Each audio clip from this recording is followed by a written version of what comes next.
అదే డేటా చదువుతున్నాను.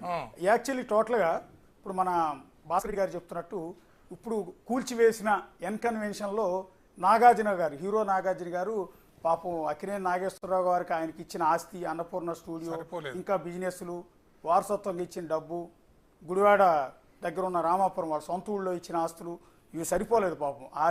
ఆర్థికంగా ఇబ్బందులు పడుతూ పేదరికంతో కొట్టుమిట్టాడుతున్న నాగార్జున గారు ఆయన సినిమాల్లో యాక్ట్ చేయడం ద్వారా, ఆయన కొడుకు నాగ చైతన్య యాక్ట్ చేయడం ద్వారా, ఇంకో కొడుకు అఖిల యాక్ట్ చేయడం ద్వారా వచ్చే డబ్బులు సరిపోక ఎన్కన్వెన్షన్ అనే దాన్ని చెరువు మధ్యలో నిర్మించి దాని ద్వారా ఏదో ఫంక్షన్లు అవి చేసి పొట్టబోసుకుంటూ ఉన్నారు.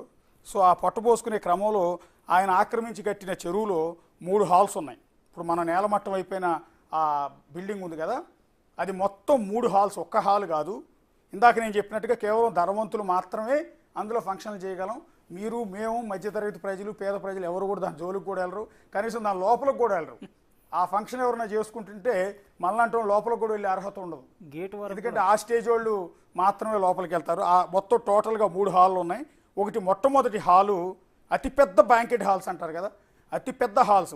ఫస్ట్ హాల్ కెపాసిటీ 2000 సిట్టింగ్, 2000 మంది ఎట్ ఏ టైం. కుర్చీలన్నీ పరిస్తే పైన వేదిక మీద ఫంక్షన్ జరుగుతూ ఉంటుంది. ఎట్ ఏ టైం కుర్చీలన్నీ పరుచుకుంటూ వెళ్తే 2000 కుర్చీలు వేయచ్చు. 2000 మంది ఒకేసారి కూర్చుని వేదిక మీద జరిగే ఫంక్షన్ చూడవచ్చు. ఇది ఒక హాల్లో సంగతి. 3000 మంది ఫ్లోటింగ్, అంటే 2000 మంది ఎట్ ఏ టైం కూర్చోవచ్చు. టోటల్గా ఫ్లోటింగ్ అంటే వచ్చేవాళ్ళు, వెళ్ళేవాళ్ళు, మూమెంట్, అటు తిరిగేవాళ్ళు, వీటి తిరిగేవాళ్ళు, ఆ పక్కన ఉన్న ఈ పక్కన ఉన్న వాళ్ళు మొత్తం కలిపితే 3000 మంది టోటల్ కెపాసిటీ. అంటే టోటల్గా 5000 మంది కెపాసిటీ. అది 2000 మంది కూర్చోవచ్చు.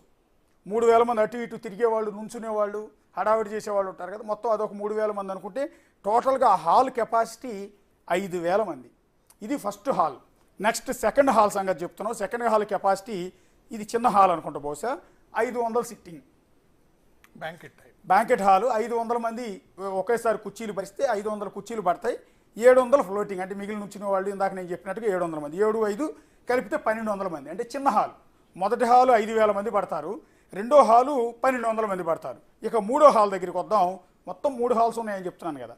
మూడో హాల్ కెపాసిటీ మొదటి దానితో పోలిస్తే ఇంకాస్త తక్కువ. అందులో 1000 మంది సిట్టింగ్, ఒకేసారి 1000 కుర్చీలు వేయచ్చు, 1000 మంది కూర్చోవచ్చు. ఇంకో 1200 మంది ఫ్లోటింగ్, నుంచునేవాళ్ళు కానీ పక్కన ఉన్నవాళ్ళు, వెళ్ళేవాళ్ళు, వచ్చేవాళ్ళు కలిపితే టోటల్గా 2200 కెపాసిటీ. మొత్తం 3 హాల్స్. మొదటి హాలు 5000 మంది కూర్చునే 5000 మంది అతిథులను ఆహ్వానించవచ్చు. నాకు అంతమంది రారు, 5000 మంది రారు, నాకు కేవలం ఒక 1000 మంది, 1200 మంది వస్తారు, చిన్న ఫంక్షన్ చేస్తున్నాను అనుకుంటే రెండో హాల్ రెంట్కి తీసుకుంటారు. రెండో హాల్ కెపాసిటీ 1200 మంది.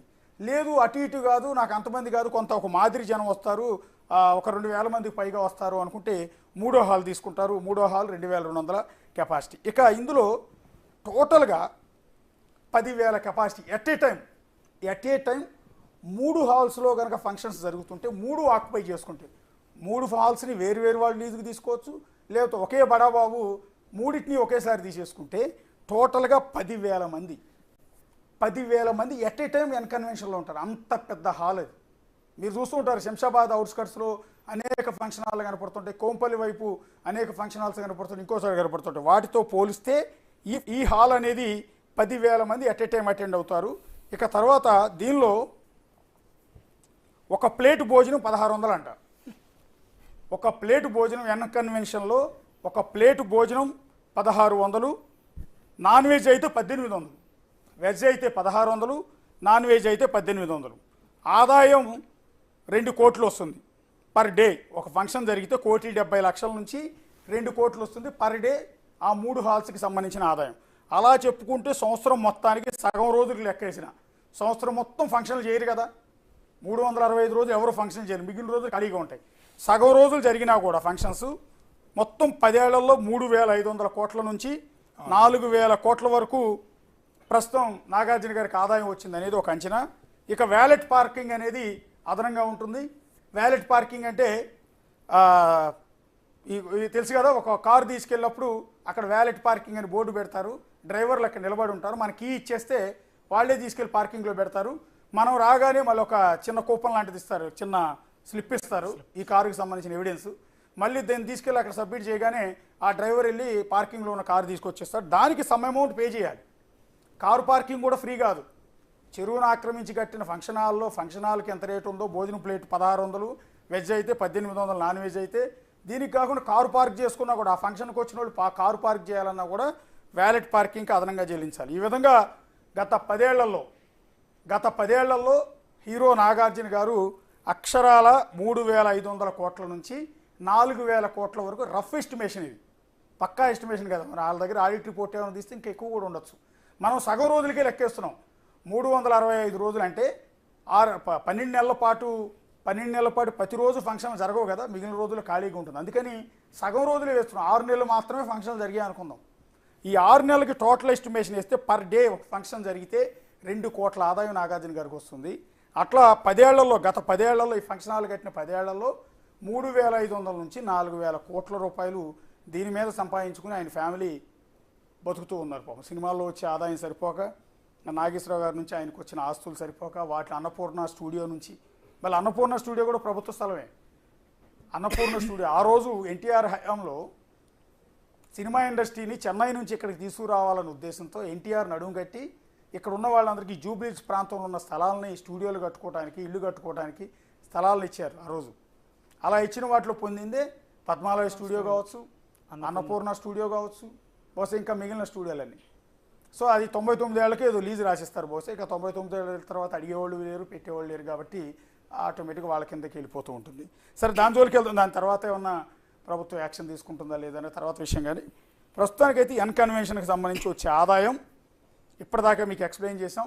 అక్కడ భోజనం ఎన్ కన్వెన్షన్లో, మనం చూస్తున్న ఎన్ కన్వెన్షన్లో నాగార్జున గారి ఫంక్షన్ హాల్లో ఫంక్షన్ చేసుకోవాలి అంటే అక్కడ భోజనం తినాలి అంటే వెజిటేరియన్ అయితే 1600 రూపాయలు ప్లేటు, నాన్ వెజ్ అయితే 1800 రూపాయలు, కారు పార్కింగ్ చేయడానికి వ్యాలెట్ అదనం.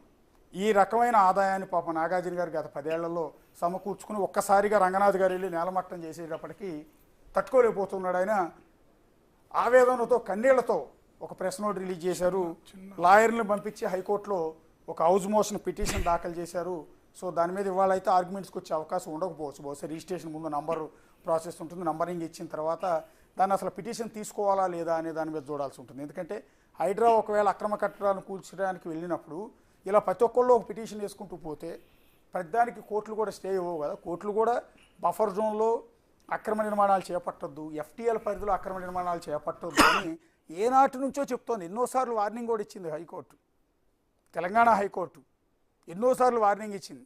గతంలో ఉమ్మడి రాష్ట్రంగా ఉన్నప్పుడు అప్పటి రాష్ట్రానికి సంబంధించిన న్యాయమూర్తులు కూడా ఇలాంటి బఫర్ జోన్లో నిర్మించిన అక్రమ కట్టడాలు, చెరువుల ఆక్రమణలకు సంబంధించి ఎన్నోసార్లు వార్నింగ్ ఇచ్చింది.